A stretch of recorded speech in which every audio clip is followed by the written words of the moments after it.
आगे में आज शाम फरारी की सवारी अमेरिकन सिनेमाज में, नूरी की परफॉर्मेंस अमेरिकन स्टेज पर, दाल फ्राई जीटी रोड की नहीं मैक्सिकन शेफ के हाथ की। और क्या आप इन पौधों की खुराक बन सकते हैं? ये है वॉइस ऑफ अमेरिका की पेशकश खबरों से आगे। अस्सलाम वालेकुम and a very warm welcome from Voice of America's Washington studios. Programme खबरों से आगे के साथ मैं हूं आयशा खालिद। इंटरनेट पर फिल्म्स की बाआसान दस्तयाबी के बावजूद अमरीकियों की एक बड़ी तादाद अब भी सिनेमाज जाकर मूवीज़ देखना पसंद करती है। इन मूवीज़ में जनूबी एशिया से और ख़ास तौर से बॉलीवुड की फिल्म्स की तादाद में इजाफा होने की तवक्को है और इसकी वजह है अमेरिकन मेन स्ट्रीम सिनेमाज का अब इन मूवीज़ को दिखाने का फैसला। इन फिल्म्स की नुमाइश पर मकामी जनूबी एशियाई कम्युनिटी का क्या रद्द-ए-अमल है, ये मालूम करने की कोशिश की साकिब उल इस्लाम ने हाल ही में रिलीज़ होने वाली फिल्म फरारी की सवारी के प्रीमियर पर।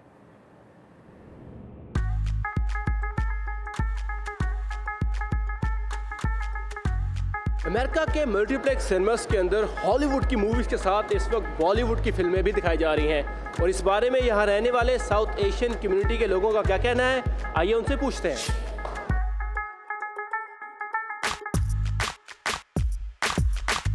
तो बहुत ज़्यादा फ़ायदा है। मैं तो इधर 70 माइल से आया हूँ इधर मूवी देखने के लिए and I am big fan of Hindi movies. बड़े थिएटर में क्या साउंड वगैरह अच्छी लगती हैं, गाने सॉन्ग वगैरह अच्छे लगते हैं सुनने में।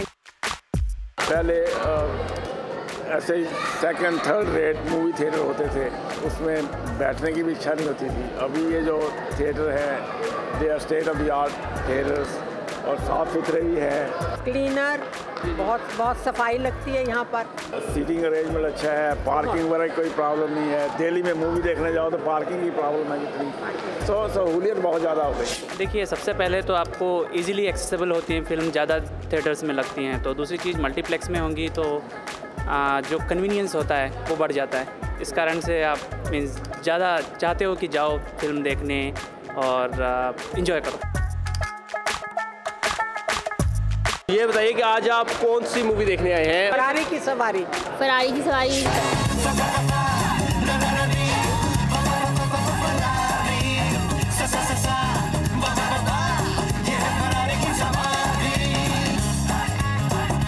इंस्पिरेशन अच्छा है मगर बस I am just fan of Ferrari, that is why I just came to see. मैं हर फिल्म तो नहीं देखता, लेकिन जब भी कोई बड़े डायरेक्टर की फ़िल्म रिलीज़ होती है जैसे कि फरारी की सवारी, मैं ज़रूर देखने आता हूँ और एक्सपेक्टेशन बहुत ज़्यादा हैं इस मूवी से, जैसे 3 इडियट्स से थी। हम लोग यहाँ पे हर फ्राइडे को आते हैं। जैसे फर्स्ट डे फर्स्ट शो में तो टिकट मिलना ही मुश्किल है, यहाँ आ जाए तो टिकट मिल गई तो थोड़ा हमारे लिए आश्चर्य हुआ। सचिन तेंदुलकर की फरारी आई है, मुझे वो देखना है। फरारी की सवारी। साकिब, आपने की है कभी फरारी की सवारी? आयशा, एक्चुअल फरारी की सवारी तो बहुत महंगी पड़ती है, लेकिन मैंने इस फरारी की सवारी ज़रूर की और मुझे बहुत मज़ा आया ये फिल्म देखकर। अच्छा, ये बताइए कि क्या वजह है कि अब जो अमेरिकन मेन स्ट्रीम सिनेमाज हैं उन्होंने ये फैसला किया है कि बॉलीवुड की मूवीज़ को भी यहाँ पर दिखाया जाए? इसकी सबसे बड़ी वजह यह है कि यहाँ पर साउथ एशियन कम्युनिटी की बढ़ती हुई तादाद है, जिसमें इंडियन और पाकिस्तानी सबसे ज़्यादा है। और उसके अलावा इंडियन फिल्मों ने, बॉलीवुड की फिल्मों ने इतना बिजनेस एक्सपेंड कर लिया है कि कई फिल्में यके बाद दिगरे 100 करोड़ का बिजनेस कर चुकी हैं। तो अमेरिकन सिनेमा सोचा क्यों ना हम ये बिज़नेस यहाँ भी लेकर आए।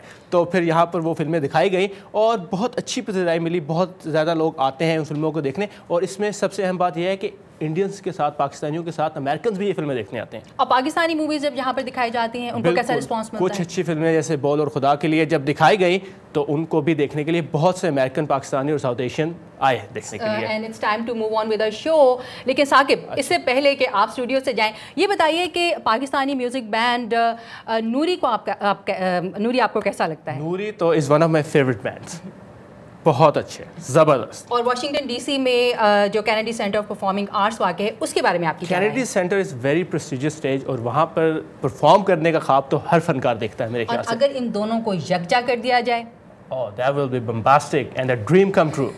और बिल्कुल कुछ ऐसा ही महसूस हुआ Kennedy centre for performing arts की ऑडियंस को जब पाकिस्तान के मकबूल बैंड नूरी ने वहां परफॉर्म किया। सारा जमान भी वहां पहुंची ये जानने के लिए कि नूरी के बैंड मेंबर्स को कैनेडी सेंटर जैसे प्रेस्टिजियस स्टेज पर परफॉर्म करके कैसा लगा।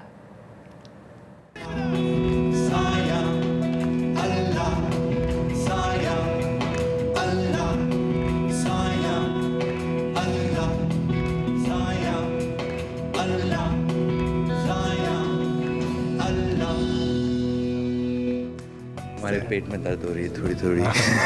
अभी तक हो रही है? हाँ अभी तक हो रही है। बहुत नर्वस थोड़े दिन, बस पता नहीं क्यों। एक तो काफ़ी प्रेस्टिजियस जगह है। सेकेंडली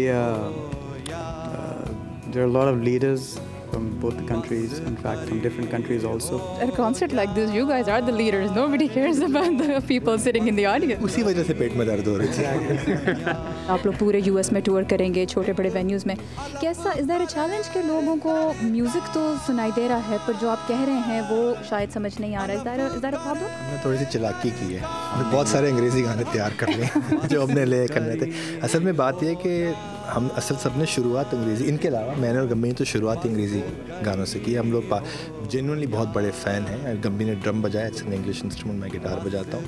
तो ये बहुत अच्छा मौका हुआ हमारे लिए जिसमें हम अंग्रेज़ी गाने जो हमने बहुत अरसे से कुछ सोचे थे, कुछ लिखे थे, उनको हमने फाइनली इस टूर की वजह से कुछ मटीरियलाइज़ किया है।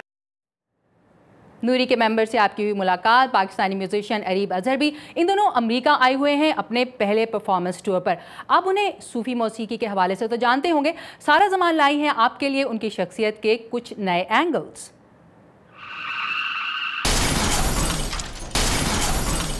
अगर आप म्यूजिशियन ना होते तो क्या होता? शायर होता या डांसर होता। जब परफॉर्म करने जाते हैं सबसे ज़्यादा टेंशन किस बात की होती है? सबसे ज़्यादा टेंशन साउंड की होती है कि ठीक होगा या नहीं होगा, स्टेज पे हमें आवाज़ आएगी नहीं आएगी। इस तरह के मसले पाकिस्तान में हमारे साथ मुस्तकिल होते रहते हैं। उम्मीद है कि यहाँ पे नहीं होंगे। पब्लिक के सामने कोई एम्बैरेसिंग मोमेंट हुआ जो आप शेयर कर सकें?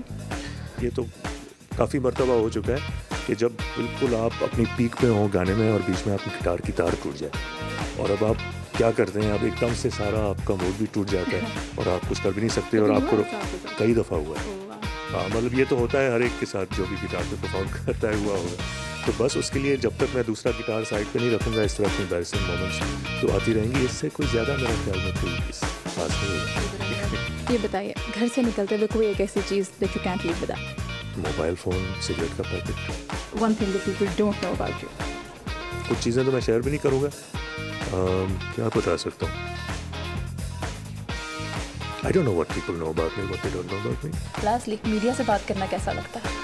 मीडिया से बात करना अच्छा भी लगता है और जब बोंगे सवाल हो रहे होते हैं तो बोंगा भी लगता है। ये कैसे थे? ये बोंगे सवाल थे? ये ठीक ज़्यादातर अच्छा था। Thank you so much. मस्त कलंदर मैं तो तेरी दामन लगियां मौला मैं तो तेरी मस्त। खूबसूरत शायरी और शानदार परफॉर्मेंस, यकीन मानिए मुझे आज से पहले ब्रेक लेना इतना नागवार कभी नहीं लगा, लेकिन मजबूरी है। बट स्टे विद अस क्योंकि ब्रेक के बाद आ रहा है एक मैक्सिकन शेफ आपको जीटी रोड की दाल खिलाने।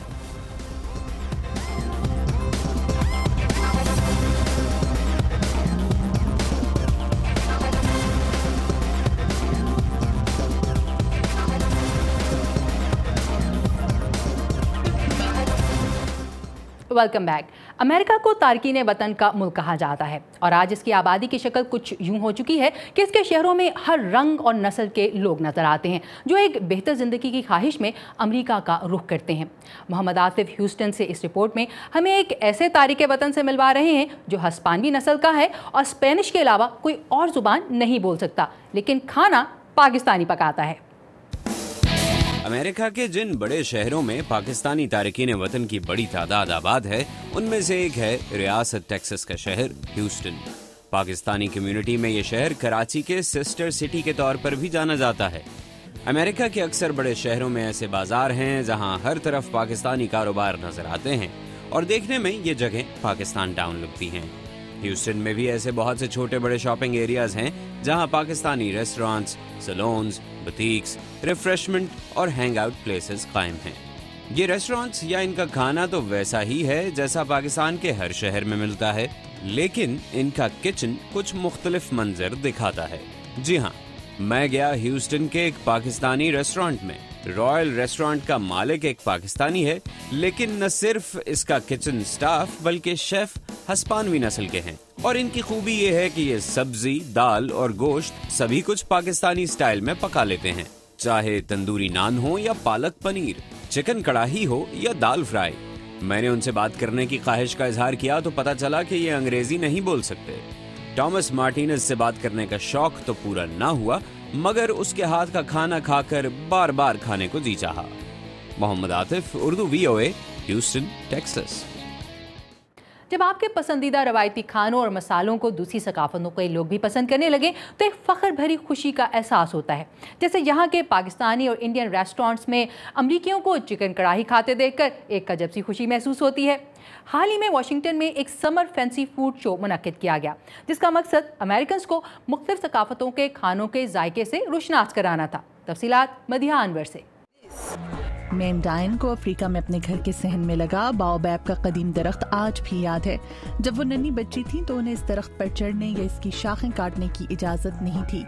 अब वो सेनेगाल के इस दरख्त के फल से हासिल करदा चूरा एक खास मसाले के तौर पर दुनिया को मुतारिफ करा रही हैं। It's wonderful for the heart. ये दिल के लिए बहुत अच्छा है। इसमें ब्लूबेरी से 6 गुना ज्यादा एंटीऑक्सीडेंट्स पाए जाते हैं। In this fruit than goji berries. Fancy food show में तकरीबन 2 लाख के करीब खाने पीने से मुतालिक मुख्तलिफ चीजें यहाँ नुमाइश के लिए रखी गई हैं, जिसका मकसद अमरीकी मार्केट में जगह बनाना है, जैसा कि कोरिया के मसालेदार नूडल्स और बीफ, या फिर इंडोनेशिया के सेहत बख्श खुश्क नूडल्स और नारियल से बनी चीजें।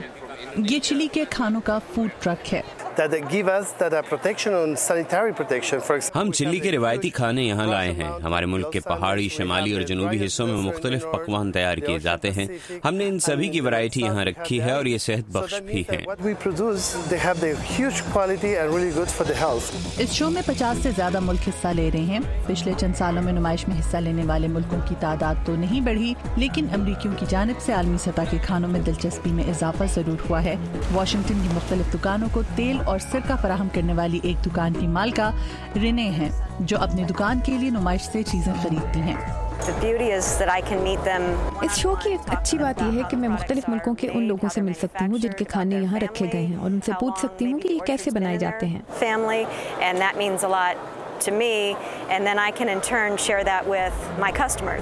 मेम की कहानी कदरे मुख्तलिफ और दिलचस्प है। वो अपने घर के कदीम दरख्त के तेल से कॉस्मेटिक्स तो बना ही रही थी, अब इस दरख्त के फल के चूरे का मसाला बेचकर वो अपनी कंपनी की 2500 से ज्यादा खवातीन मुलाजमीन की तनख्वाहें पूरी करती हैं। ये इन खवातीन के लिए बहुत अच्छा है। इसका मतलब है कि इनके बच्चों को काम नहीं करना पड़ेगा और वो स्कूल जा सकेंगे। अफ्रीका में जिंदगी का दरख्त कहलाए जाने वाला बाओबैब का ये दरख्त अफ्रीकी खवातीन को न सिर्फ पैसे कमाने में मदद दे रहा है, बल्कि उनके लिए अमेरिका के दरवाजे भी खोल रहा है। कैरोलिन प्रिसूटी के साथ मदीहा अनवर, उर्दू VOA। और अब चलते हैं हमारे दफ्तर से कुछ ही दूर वाक़े US बोटानिक गार्डन में जारी एक ऐसी नुमाइश में जिसे देखकर कुछ कम उम्र विजिटर्स ने रात को डरावने ख्वाब देखने की शिकायत की, और चंद ने तो रात को सोने से ही इनकार कर दिया। अब इसे देखकर आपका रिएक्शन क्या होगा ये तो हमें मालूम नहीं, लेकिन आखिर ये नुमाइश है किस बारे में, आइए देखते हैं।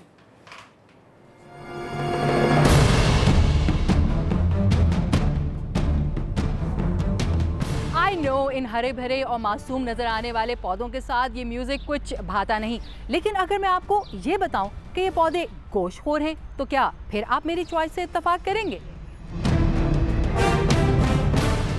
जी बिल्कुल, गोशखोर पौधे। सैवेज गार्डन नाम की इस नुमाइश में गोशखोर पौधों की 60 अक़साम और इनके लाइफ साइज मॉडल्स रखे गए हैं। इनके गोशखोर होने के बायस इनसे कई तोहमाती कहानियां वाबस्ता की जाती रही हैं। जैसा कि ये पौधे आदमखोर भी हो सकते हैं और इन कहानियों में कहाँ तक सदाकत है, इसका जवाब जानने के लिए इस वक्त हमारे साथ मौजूद हैं कार्निवरस प्लांट्स के expert Bill McLachlan. So Bill, can these plants eat humans? No, not quite. वैसे मैंने बड़ी कोशिश की कि किसी तरह उनका साइज इतना बड़ा हो जाए कि मेरे एक दो मैनेजर्स को उनका शिकार बनाया जा सके, लेकिन कामयाबी नहीं हुई। कभी कभी ये किसी बड़े साइज के जानवर को गलती से पकड़ लेते हैं, लेकिन डाइजेस्टिव एंजाइम्स ना होने के बायस वो उन्हें खा नहीं पाते। So how are they carnivorous? इन पौधों का गोश्त खोर होना एक खास वजह से है। दरअसल ये ऐसी जगहों पर पाए जाते हैं जहाँ ज़मीन में ग़िज़ाई अज्जा बहुत कम होते हैं। उनकी कमी को पूरा करने के लिए ये पौधे हशरात और दूसरे छोटे जानवरों को खाते हैं। और अपने शिकार को पकड़ने के लिए ये गोशखोर पौधे मुतहरिक या साकिन किस्म के हैरान कुन अनोखे तरीके इस्तेमाल करते हैं।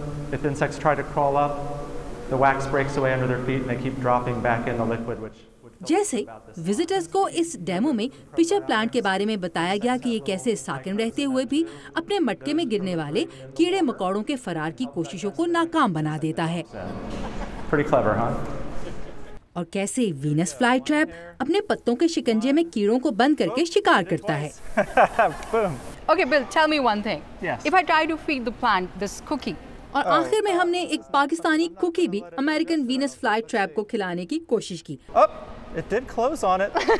लेकिन पौधे ने कुछ इतनी दिलचस्पी जाहिर नहीं की। And save it from trying to eat something a little too big. Thank you, Will. Thank you very welcome. much. Bill. Yes, you're very welcome. यहाँ पर एक ब्रेक और न्यूयॉर्क बारिश में कैसा लगता है आप भी देखिए, मगर सिर्फ एक शॉर्ट ब्रेक के बाद।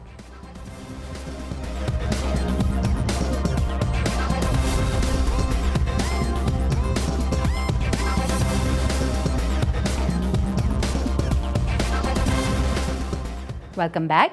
अमेरिका में 50% से ज़ायद जराइम मुनज़्ज़म गिरोह या क्राइम गैंग्स करते हैं। इन गैंग्स के मेंबर्स अक्सर कम उम्र नौजवान होते हैं। अमरीकी हुकाम का कहना है कि यहाँ ऐसे गैंग्स की तादाद में और इनकी जानिब से मुजरिमाना कार्रवाइयों में इजाफा देखने को आ रहा है।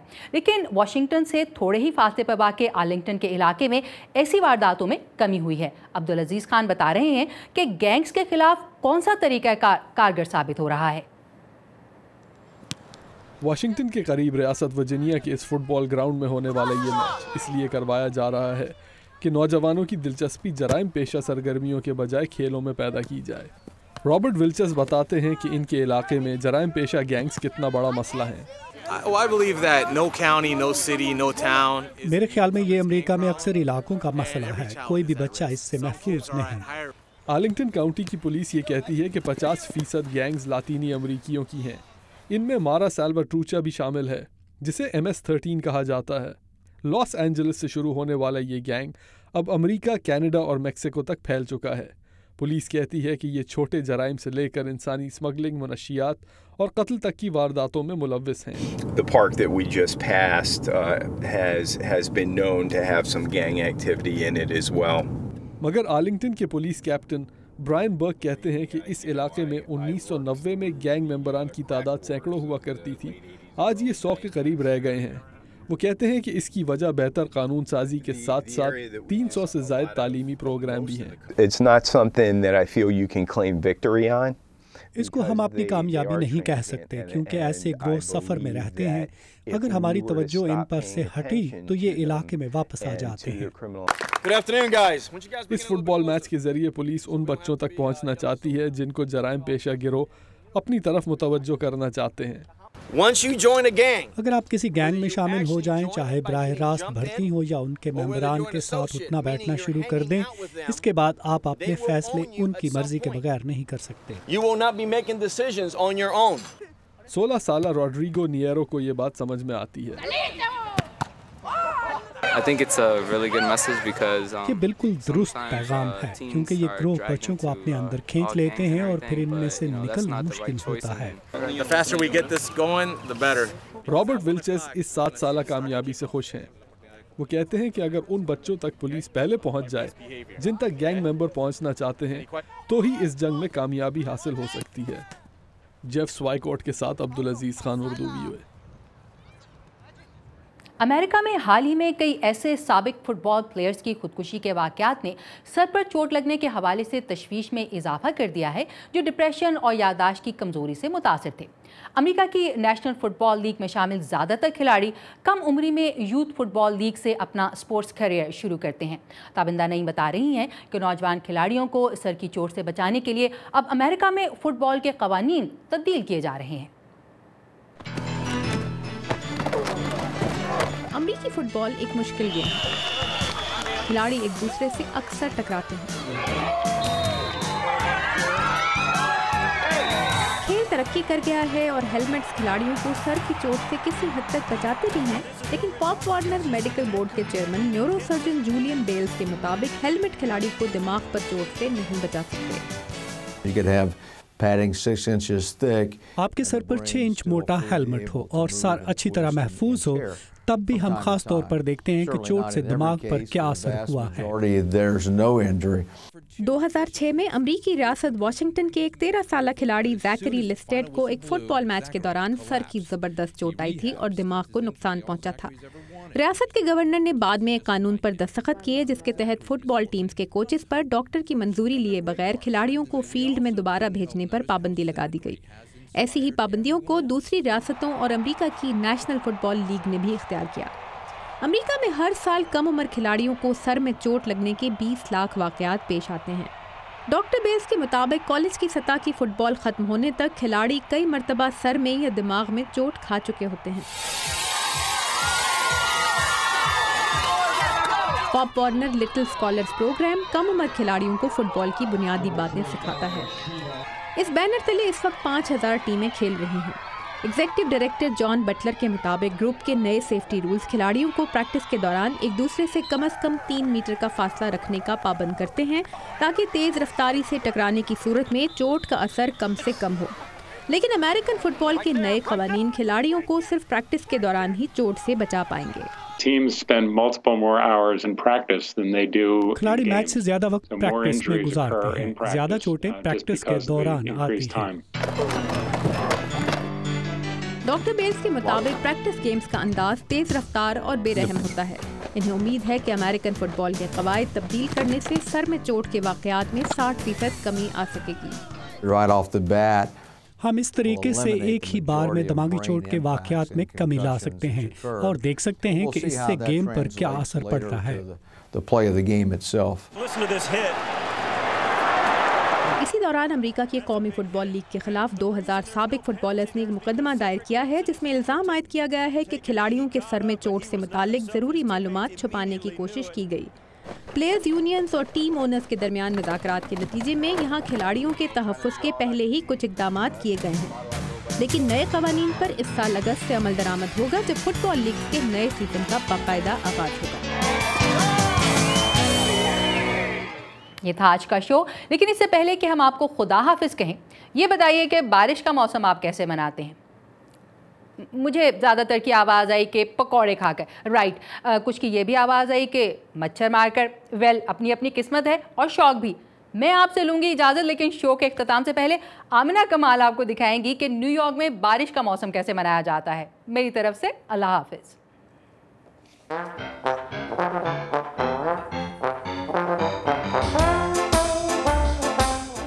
में बहुत तेज़ बारिश हो रही है और हम बारिश के रुकने का इंतज़ार कर रहे हैं ताकि आपको न्यूयॉर्क के साइट्स दिखा सकें।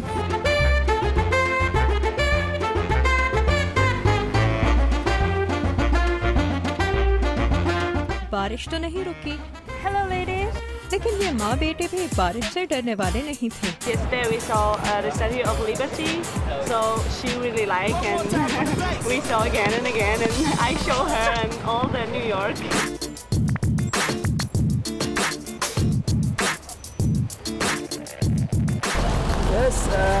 Yes, but today is a little rainy, so it's right. And how do you like New York in the rain?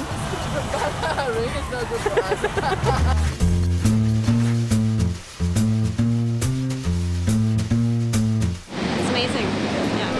I've been to the Empire State, top of the rock, everything. बारिश तेज होने पर हम तो cab में सवार हो गए और चले स्टैच्यू ऑफ लिबर्टी देखने। Yeah, it does, but you know, when it drizzles, kind of like now, that's when it's actually the worst. When it comes down, usually they're like going at a regular pace a lot of times, so it's kind of weird, but true.